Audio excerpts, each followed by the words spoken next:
Ngayong Huwebes sa ikalawang linggo sa karaniwang panahon, inaanyayahan tayo na iwasan ang inggit, palagahan ang tunay na pagkakaibigan at lumapit kay Kristo na nagbibigay ng kagalingan at pag-asa. Sa unang pagbasa, makikita ang inggit ni Saul kay David dahil sa kanyang tagumpay. Ang inggit ay nagbubunga ng galit at pagwasak.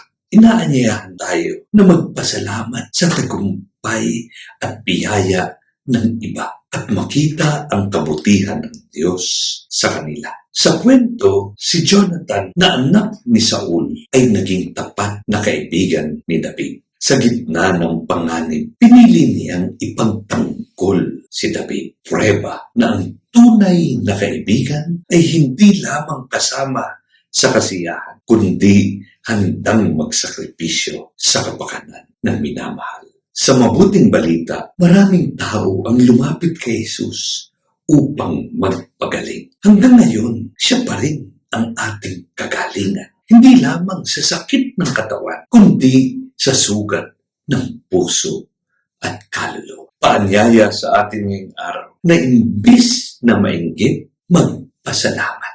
Ang tagumpay ng iba ay hindi kabawasan sa atin, kundi tanda ng kabutihan ng Diyos.